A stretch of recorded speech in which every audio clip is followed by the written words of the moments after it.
Hello friends, अस्सलाम वालेकुम। आज की वीडियो में मैं आपको XAMPP सर्वर इंस्टॉल करना सिखाऊंगा। XAMPP सर्वर जो है वो basically open source cross platform web server package है, जो कि Apache HTTP server, MySQL database, PHP और पैरेलल प्रोग्रामिंग लैंग्वेजेस पर शामिल होता है। और ये जो है XAMPP सर्वर जो है वो माइक्रोसॉफ्ट विंडोज़ के लिए भी अवेलेबल है, लिनक्स के लिए भी अवेलेबल है और मैक ओएस के लिए भी अवेलेबल है। और आप जो है वो इसको किसी भी आपके प्लेटफॉर्म है उसके लिए आप डाउनलोड कर सकते हैं। तो आए आपको दिखाता हूँ कि किस तरह आप XAMPP सर्वर डाउनलोड करेंगे। जी, आप गूगल में जाएं और यहाँ पे आप जो है वो लिखें XAMPP सर्वर, उसको सर्च करें और जो आपको फर्स्ट लिंक शो होगा यहाँ पे, वहाँ पे देखें, यहाँ पे डाउनलोड की ऑप्शन है, आप इस पे क्लिक करें। और जब आप डाउनलोड पे क्लिक करेंगे तो आपको जो पेज नज़र आएगा उसमें आपके पास डिफरेंट ऑप्शंस होंगी, जैसे कि XAMPP फॉर विंडोज़ भी है, XAMPP फॉर लिनक्स भी है।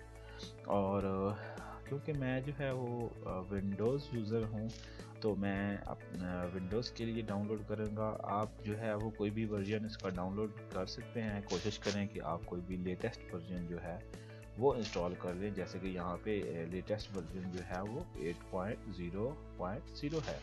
तो आप यहाँ से डाउनलोड पे क्लिक करेंगे और XAMPP सर्वर को डाउनलोड कर लेंगे और डाउनलोड करने के बाद आप XAMPP सर्वर को इंस्टॉल करेंगे। क्योंकि मेरे पास ऑलरेडी इंस्टॉल है XAMPP सर्वर, तो मैं जो है वो उसको यहाँ से ओपन कर लूँगा अपने पास। आप इसी तरह क्या करेंगे कि आप जो है वो XAMPP सर्वर को अपने पास इंस्टॉल करेंगे और इंस्टॉल करने के बाद आप जो है इसको ओपन करें। और जब आप ओपन करेंगे तो ये इस तरह की विंडो आपको शो होगी। आपने क्या करना है, दो किस्म की सर्विसेज जो हैं वो आपने एग्जीक्यूट करनी है। फर्स्ट ऑफ ऑल जो है हमारे पास अपाची सर्विस है, आप उसको स्टार्ट करें। और अपाची मॉड्यूल को स्टार्ट करने के बाद आप जो MySQL का मॉड्यूल है आप इसको भी स्टार्ट कर दें। जब ये दोनों मॉड्यूल आपके पास स्टार्ट हो जाएंगे, ये देखें, जब ये दोनों ग्रीन हो जाएंगे इसका मतलब है ये दोनों मॉड्यूल्स जो हैं वो आपके पास स्टार्ट हो गए हैं। तो आप इसको मिनिमाइज़ कर दें। मिनिमाइज़ करने के बाद आपने क्या करना है कि आपने ये एड्रेस जो है वो अपने पास लिखना है और ये देख लें इसको PHP myadmin और इसको एंटर करें। ये बेसिकली आपके लोकल सर्वर का जो है वो एड्रेस है। जब आप, क्योंकि आप जो XAMPP इंस्टॉल कर रहे हैं उसका मकसद भी यही है कि आप अपनी जो वेब डेवलपमेंट है वो आपने लोकल पे उसको, अपने लोकल सर्वर पे आपने उसको किस तरह एग्जीक्यूट करना है। तो इस तरह जो है वो आप अपने पास ये एड्रेस जब लिखेंगे आप, और तो आप इसका जो मेन एडमिन है आप उसमें आ जाएंगे। यहाँ पे देखें हमारे पास ये इसका एक एडमिन पैनल जो है वो ओपन हो गया है। इस एडमिन पैनल को देखेंगे तो यहाँ पे सबसे पहले आपको ये कुछ मेन्यू नज़र आ रहे हैं, और databases, SQL, status, user account, export, import, ये डिफरेंट ऑप्शन है। इसका मैं बाद में बताता हूँ। लेफ़्ट साइड पे जब आप देखेंगे तो आपको ये देखें, ये डिफरेंट आपको डेटाबेसेस नज़र आ रही हैं। तो ये बेसिकली ये डेटाबेसेस का नेम है। ये जो आप जो भी डेटाबेस क्रिएट करेंगे वो यहाँ पे आपको लेफ्ट बार में वो आपको शो होगी। तो अब क्योंकि मैं डेटाबेस क्रिएट करना चाहता हूँ तो मैं यहाँ से डायरेक्टली यहाँ ये देखिए न्यू की ऑप्शन है, यहाँ से भी इंस्टॉल कर सकता, क्रिएट कर सकता हूँ। और यहाँ पे डेटाबेसेस की ऑप्शन है, जब मैं इस पर क्लिक करूँगा तो यहाँ से भी मैं अपनी डेटाबेस जो है वो क्रिएट कर सकता हूँ। तो यहाँ पे मैं डेटाबेस क्रिएट कर रहा हूँ और इस डेटाबेस को मैं नाम दे रहा हूँ कस्टमर DB के नाम से। आप अपनी मर्जी का जो भी नेम रखना चाहते हैं वो उसका नेम रखें और उसके बाद यहाँ पे क्रिएट पे क्लिक करें। जी, अब कस्टमर DB के नाम से मेरी डेटाबेस क्रिएट हो गई है। अब ये देखें यहाँ पे लेफ्ट साइड पे ये नाम शो हो रहा है कस्टमर DB। तो अब जो नेक्स्ट प्रोसेस होता है वो ये होता है कि आपने उस डेटाबेस तो क्रिएट कर ली, अब आपने उस डेटाबेस में एक टेबल क्रिएट करना है। यानी कि आप जो रिकॉर्ड शो सेव करवाना चाहते हैं, डेटाबेस क्रिएट करना चाहते हैं, तो लाजमी सी बात है उसमें के अंदर एक टेबल होगा और उस टेबल में क्या होंगे, डिफरेंट एट्रीब्यूट्स होंगे या कॉलम्स होंगे। तो यहाँ पे मैं डेटाबेस का क्रिएट टेबल का नेम दे देता हूँ। तो टेबल का नाम भी मैंने जो है वो कस्टमर ही रखा है। और यहाँ पे पहले मैं आपको दिखा दूँ कि ये मेरे पास एक पैटर्न है, ये कस्टमर का एक टेबल समझ लें, और ये जो है ये डिफरेंट उसके एट्रीब्यूट्स हैं। तो सबसे पहले जो है वो कस्टमर आईडी है, फिर कस्टमर नेम है, फिर एड्रेस है, सिटी है, कंट्री है, और ये जो है उसमें डिफरेंट रिकॉर्ड्स जो है उस टेबल में एंटर हुए हुए हैं। तो हम जो डेटाबेस क्रिएट करेंगे उसमें जो टेबल क्रिएट करेंगे वो सेम टेबल हम क्रिएट करेंगे और सेम उसके जो है वो फील्ड्स होंगी, और फिर हम ये जो रिकॉर्ड यहाँ पे लिखा हुआ है ये रिकॉर्ड हम उस डेटाबेस में एंटर करने की ट्राई करेंगे। तो जी सबसे पहले हमने क्रिएट करना है वो जो है हमारे पास वो है कस्टमर आईडी। जी यहाँ पे आएंगे जी, यहाँ पे सबसे पहले आपने जी कस्टमर का टेबल क्रिएट कर लें और ये देख लें कि इसके अंदर कितने कॉलम्स हैं आपके पास, 1 2 3 4 5 कॉलम्स हैं जो हमने क्रिएट करने हैं। तो यहाँ पे जो हम इसको अमाउंट दे देंगे वो 5 होगी, और यहाँ पे ये गो पे क्लिक करें। जब आप गो पे क्लिक करेंगे तो अब आपका कस्टमर के नाम से टेबल जो है वो क्रिएट हो चुका है जी। ये देखें यहाँ पे जी कस्टमर का टेबल क्रिएट हो गया है जिसमें 5 कॉलम है। अच्छा जी यहाँ पे जी फर्स्ट कॉलम मेरा जो है उसका नाम है कस्टमर आईडी, तो मैं यहाँ पे वो कस्टमर आईडी लिख लूँगा। फिर मेरे पास कस्टमर नेम है, मैं उसको कस्टमर नेम को एंटर कर लूँगा। देन आई हैव एड्रेस, तो मैं यहाँ पे एड्रेस का जो है वो कॉलम बना लूँगा। देन आई हैव सिटी, और यहाँ पे ये सिटी के नाम से मेरे पास आ गया। और लास्ट वन जो है वो है मेरे पास कंट्री, तो मैं यहाँ पे कंट्री के नाम से कॉलम जो है वो क्रिएट हो गया। अब ये तो था उस कॉलम का नेम। अब हमने उस कॉलम की डाटा टाइप क्या रखनी है। ऑब्वियसली जब आप डाटा कुछ स्टोर करवा रहे हैं तो लाजमी सी बात है कि उसकी कोई डाटा टाइप होगी, यानी कि वो जो डाटा हम एंटर करना चाहते हैं वो किस टाइप का होगा। तो क्योंकि जो कस्टमर आईडी है वो डिजिट ही होता है, तो हम उसकी डाटा टाइप जो है वो इंटीजर ही रहने देंगे, और यहाँ पे उसकी कोई लेंथ जो है वो आप सेट कर देंगे अपनी मर्ज़ी से, जो भी लेंथ आप देना चाहते हैं उस आईडी की।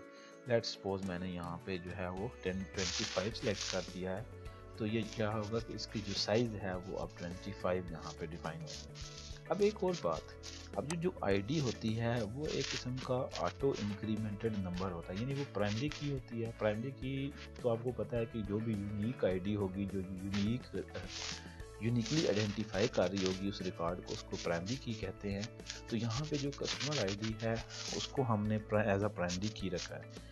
तो अब जो प्राइमरी की है या जो हमारे पास कस्टमर आईडी है वो ऑटो इंक्रीमेंट होगा, यानी कि वो ऑटो नंबरिंग होगी। 1 2 3 4 जो रिकॉर्ड एंटर होता जाएगा उसको ऑटो नंबर अलॉट होता जाएगा। तो उस पर्पज़ के लिए हमने यहाँ पे ये ऑटो इंक्रीमेंट के नाम से है, तो इसको हमने चेक कर लेना है। तो ये ऑटोमेटिकली सिलेक्ट कर लेगा कि ये आपके पास प्राइमरी की है। अब नेक्स्ट जो चीज़ है वो ये है कि जो कस्टमर नेम है उसका हमने क्या साइज़ रखना है। तो उसका साइज़ हम रख लेते हैं जी वेरिएबल कैरेक्टर, और यहाँ पे उसका साइज़ दे लेते हैं 100। लेट्स को दे लिया साइज़, अभी मैंने जो है वो कम ही रखा है। आप देख लें कि आपने उसका साइज़ जितना रखना चाहते हैं आप उसके मुताबिक उसका साइज़ रख लें। सेम एड्रेस के लिए भी वही होगा, और यहाँ पे भी आप अपनी मर्ज़ी का लिख लें। मैंने 100 लिख लिया है। सिटी है, सिटी भी जो है वो भी यही हमारे पास जो होगा वो करेक्टर होंगे, और कंट्री जो है सेम उसके लिए भी। तो ये मैंने साइज़ 100 दे लिया आपका। आप देख लें कि आपने अपने हिसाब से क्या उसका साइज़ सेट करना है, आप उसका साइज़ सेट कर लें। और जब ये हो जाए, पांचों कॉलम्स की डिटेल हो जाए, तो आपने यहाँ पे नीचे आना है और यहाँ पे ये सेव के नाम से बटन होगा, आप सेव पे क्लिक करें। सॉरी जी, अब जब मैंने सेव पे क्लिक किया, अब यहाँ पे देखें, ये जो कस्टमर डीबी थी उसके अंदर एक डाटा, एक टेबल क्रिएट हो गया है जिसका नाम है कस्टमर। और यहाँ पे अगर देखेंगे तो ये देखें, ये जो है वो हमारे पास ये टेबल क्रिएट हो चुका है जिसमें पहला कॉलम कस्टमर आईडी है, दूसरा कॉलम कस्टमर नेम है, तीसरा कॉलम एड्रेस है, चौथा सिटी है और पांचवा जो है वो कंट्री है। और यहाँ पे सेम उसकी डाटा टाइप भी हमने जो है वो डिफाइन कर दी है। और ये देखें, ये सब जो चीज़ आ गई। यहाँ पे जी एक्शन ये देखें ना, यहाँ पे ये एक्शन है। एक्शन में आप इस कॉलम को ड्रॉप भी कर सकते हैं, अगर चेंज करना चाहते हैं चेंज भी कर सकते हैं। तो यहाँ पे जी नीचे आएंगे आप, ठीक है। अब हमने जो करना है वो, अब हमारे पास टेबल तो क्रिएट हो गया है, ये देखें ये टेबल तो क्रिएट हो गया है। अब हमने इस टेबल के अंदर एंट्रीज जो हैं वो करनी है, यानी हमने अब इसके अंदर डाटा इंसर्ट करना है। जो डाटा ये, जैसे कि फॉर एग्जांपल ये एक मेरे पास पैटर्न है, सैंपल है। अब देखें ये पहला रिकॉर्ड है, फिर ये इसका आईडी 2 है और इसका आईडी जो है वो 3 है। तो ये रिकॉर्ड है मेरे पास, मैं ये रिकॉर्ड एंटर करना चाहता हूँ। तो अब मैं क्या करूँगा कि जी यहाँ पे आए और यहाँ पे ये इंसर्ट की ऑप्शन है आपके पास, इस पर क्लिक करें। ये देखें, ये इंसर्ट की ऑप्शन में जब आएंगे आप तो यहाँ पे ये देखें सबसे पहले कस्टमर आईडी है। अब क्योंकि हमने कस्टमर आईडी जो है वो ऑटो इंक्रीमेंटेड लगाया हुआ है तो हमें खुद एंटर करने की ज़रूरत नहीं है, वो उसको ऑटो एलोकेट कर देगा। अच्छा, सेकंड है जी कस्टमर नेम। जब हम इस रिकॉर्ड में आएंगे, ये हमारे पास एक कस्टमर नेम है, हमने इसको कॉपी किया और यहाँ पे मैंने इसको पेस्ट किया। सेम जो है उसका एड्रेस जो है उसको कॉपी किया, उसको भी यहाँ एंटर किया और फिर जो है वो मेरे पास सिटी है, सिटी भी हमने एंटर कर दिया और लास्ट में मेरे पास है उसका कंट्री, तो यहाँ पे मैंने कंट्री भी एंटर कर दिया जी। अब ये जो चारों हैं कॉलम वो उनमें डाटा इंसर्ट हो गया है। और यहाँ पे मैं जब गो पे क्लिक करूँगा तो ये रिकॉर्ड क्या है जी, वो रिकॉर्ड ये देखें जी, 1 रो इंसर्टेड। अब तो ये रिकॉर्ड जो है वो आपका डेटाबेस में सेव हो चुका है। अगर यहाँ पे हम थोड़ा सा ये नीचे आए और देखें, ये देखें ये जो क्यूरी है एसक्यूएल की क्यूरी है, ये एसक्यूएल की क्यूरी जो है ये एग्जीक्यूट हुई है। यानी कि इंसर्ट इनटू, जब आप कोई वैल्यूज़ इंसर्ट करवाना चाहते हैं तो आप यहाँ पे इंसर्ट इनटू का जो है वो इंसर्ट इनटू यूज़ करते हैं। और किस में इंसर्ट करना है, आपने कस्टमर के टेबल में आपने इंसर्ट करना है। और कौन कौन से कॉलम में आप इंसर्ट करना है, customer ID, customer name, address, city, country. और आपने इंसर्ट क्या करना है, हमने वैल्यूज़ इंसर्ट करनी है। और वैल्यूज़ कौन कौन सी, क्योंकि यहाँ पे मैंने कोई वैल्यू नहीं लिखी, ऑटो इंक्रीमेंटेड है तो वो उसको खुद ही वैल्यू असाइन कर देगा। और फिर मैंने उसका नेम लिखा है, फिर एड्रेस लिखा है और फिर सिटी है और आखिर में क्या है जी, कंट्री है। और तो ये जो है ये इंसर्ट की क्यूरी है, ये एग्जीक्यूट हुई और रिकॉर्ड जो है वो हमारा इन कॉलम्स में वो रिकॉर्ड जो है वो एंटर हो गया। अब जरा चेक कर लेते हैं क्या क्या हमारा रिकॉर्ड एंटर हुआ है या नहीं। जब मैं इस टेबल पे क्लिक करता हूँ, जब मैं इस टेबल पे क्लिक करूँगा, ये देखें ये मेरे पास एक रिकॉर्ड एंटर हो चुका है और कस्टमर आईडी इसको ऑटो अलोकेट हो गई है जो कि 1 नंबर है। और यहाँ पे देखें ये पे भी हमारे पास ऑप्शंस है, एडिट की, डिलीट की। हम यहाँ से भी डायरेक्टली भी रिकॉर्ड को एडिट भी कर सकते हैं, डिलीट भी कर सकते हैं जी। तो पहली एंट्री जो है वो हमने इंसर्ट की ऑप्शन के थ्रू एंटर की थी। अब जो है हम ट्राई करते हैं कि जो दूसरी एंट्री है वो हम एसक्यूएल की क्यूरी के ज़रिए करते हैं, ठीक है। जब भी हमने रिकॉर्ड एंटर करना है, मैंने आपको पहले भी बताया है कि जब भी डेटाबेस में रिकॉर्ड एंटर करना होता है तो इंसर्ट इनटू की क्यूरी यूज़ होती है। तो आए अब दूसरा जो है वो हम एसक्यूएल की क्यूरी के ज़रिए करते हैं। क्योंकि हमने डाटा इंसर्ट करना है तो हम यहाँ पे इंसर्ट पे क्लिक करेंगे। ये देखें, ये क्यूरी जो है वो हमारी यूज़ होगी। तो अब हम डायरेक्ट वैल्यूज़ इसी को यहीं पे दे देते हैं। तो अब क्योंकि जो कस्टमर आईडी है वो ऑटो इंक्रीमेंटेड है, उसको हम यहाँ पे नल कर देते हैं, ताकि वो ऑटो इंक्रीमेंट हो जाएगा। जो भी एंट्री होगी वो खुद ही एंटर हो जाएगा। और दूसरी जो वैल्यू है हमारे पास, वो यहाँ पे हम जो है वो बाकी वैल्यूज़ जो है वो हम यहाँ पे एंटर कर देंगे, लिख देंगे जी। ये देखें, ये अभी मैं इसको ज़रा थोड़ा सेट कर लूँ ताकि हमें इजी हो रिकॉर्ड जो है वो इंसर्ट करना जी। अब हमने 4 वैल्यूज़ जो हैं वो इंसर्ट करनी है। तो दूसरे रिकॉर्ड में हमारे पास ये जी इसका कस्टमर का नेम है। तो यहाँ पे सेकंड नंबर पे मेरे पास कस्टमर का नेम है, तो मैं यहाँ पे कस्टमर नेम, फिर एड्रेस, और यहाँ पे ये जी एड्रेस है, ये देखें यहाँ पे एड्रेस, फिर सिटी, ये देखें जी ये सिटी, और फिर हमारे पास है जी कंट्री, तो ये जी कंट्री। अब ये रिकॉर्ड मैंने जो है ना वो इंसर्ट करना है, और ये क्यूरी जो है वो एसक्यूएल की क्यूरी मैंने लिख ली है। और जब मैं गो पे क्लिक करूंगा, ये देखें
कर सकते हैं।